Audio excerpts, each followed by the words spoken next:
Azran, pour lui, les gens étaient au des chiffres et la vie était un commerce. Il mesurait sa richesse en terre, en esclaves et en épouses captives dans son palais.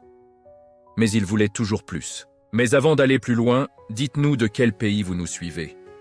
Ça fait du bien de savoir jusqu'où nos histoires arrivent. Et si c'est votre première fois de tomber sur nos vidéos, abonnez-vous pour ne rien manquer à notre prochaine publication. Un jour, il vit une jeune femme nommée Kaela avec son père, un artisan pauvre. Il voulut l'acheter, comme un objet. « Combien pour la fille ?» demanda Azran. « Elle n'est pas à vendre, » dit le père. Sans écouter, Azran jeta un sac de pièces d'or aux pieds du vieil homme. « Prends l'argent, ta fille fait maintenant partie de mes trésors. » Le père, brisé, accepta. Mais Kaela, elle, ne montra aucune peur. Quand Azran s'approcha, elle le regarda avec mépris. Il lui dit « Tu apprendras à sourire, j'ai payé cher pour ta beauté. » Elle répondit « Tu as acheté mon corps avec ta force et ton or. Mais ce que je ressens à l'intérieur, cela n'a pas de prix, et tu ne pourras jamais l'acheter. » Il l'installa dans un luxueux palais, la couvrit de bijoux et de robes précieuses. Mais Kaela restait froide et silencieuse. Elle portait ses colliers comme des chaînes. Azran, frustré, ne comprenait pas. Il lui offrait tout, mais ne pouvait pas avoir son cœur. Un jour, un de ses généraux, Vorak, le trahit. Vorak voulait le trésor d'Azran. Une nuit, il attaqua le palais avec ses soldats. Quand Azran se réveilla, il courut vers la salle où il gardait sa richesse. La salle était vide. Vorak avait tout pris, et même les épouses d'Azran l'avaient abandonné. « Je te donnerai le triple de ce que tu as volé !» cria Azran. « Le triple de rien, c'est toujours rien !» répondit Vorak. Les gardes d'Azran, maintenant payés par Vorak, le chassèrent du palais.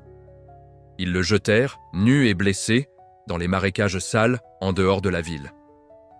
La leçon de l'humilité. Seul et sans rien, Azran survécut en volant de la nourriture aux animaux. Il finit par s'effondrer, attendant la mort. C'est alors que Kaela apparut. Elle avait quitté le palais et portait de simples vêtements. Elle lui tendit un bol d'eau. « Tu es venu te moquer de moi ?» demanda-t-il. « Non. Maintenant que tu n'as plus rien à m'offrir, je peux enfin te voir tel que tu es. »« Bois, » dit-elle. Elle resta avec lui. Ils apprirent à survivre dans la pauvreté. Azran dut mendier du travail et partager le peu qu'ils avaient.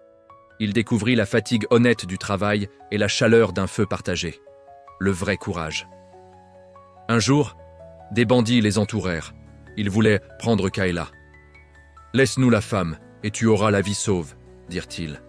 L'ancien Azran aurait calculé, aurait peut-être négocié pour sa propre vie. Mais l'homme qu'il était devenu se leva et se plaça devant Kaela. « Pour la toucher, dit-il, il faudra d'abord me tuer. » Les bandits l'attaquèrent. Azran tomba plusieurs fois, mais il se relevait toujours, se battant avec un courage désespéré. Impressionnés par cette folle résistance, les bandits finirent par s'enfuir. Kaela, en pleurs, soigna ses blessures. « Pourquoi as-tu fait ça? Ils auraient pu te tuer. »« Parce que, répondit-il avec difficulté, tu es la seule chose précieuse que je n'ai jamais pu acheter, la seule que je ne voulais plus posséder, mais protéger. » La rédemption. Pour reprendre sa ville, Azran et Kaela allèrent voir le peuple que le nouveau dirigeant, Vorak, écrasait d'impôts. Les villageois en colère reconnurent Azran et voulurent le chasser. « Vous avez raison !» cria Azran. « J'ai été un mauvais maître. Je ne mérite pas votre pardon.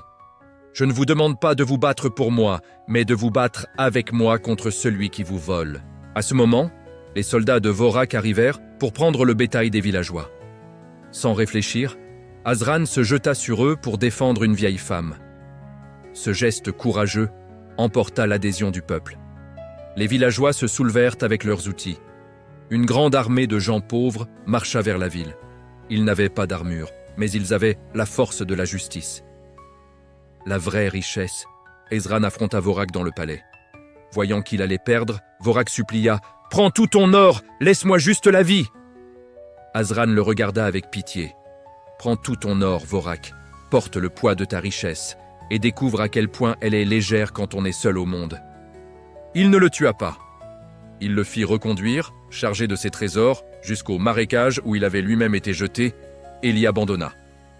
Azran ne se remit pas sur un trône doré, mais sur une simple estrade de bois.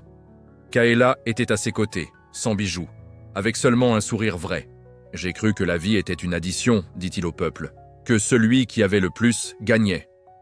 Je me trompais. La vraie richesse, c'est une soustraction.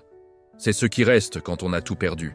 C'est ce qui reste quand on n'a plus rien à offrir, sinon soi-même. » La fin. Cette histoire est un miroir pour nous tous. Elle ne parle pas d'un roi ancien, mais de ce que nous comptons comme important. Si demain vous perdiez tout, sur quoi vous tiendriez-vous debout? Qu'est-ce qui est, pour vous, le vrai trésor? Laissez un mot en commentaire si cette histoire vous a touché. Partagez-la si vous voulez. Et si vous voulez découvrir d'autres histoires comme celle-ci, écrivez Kaela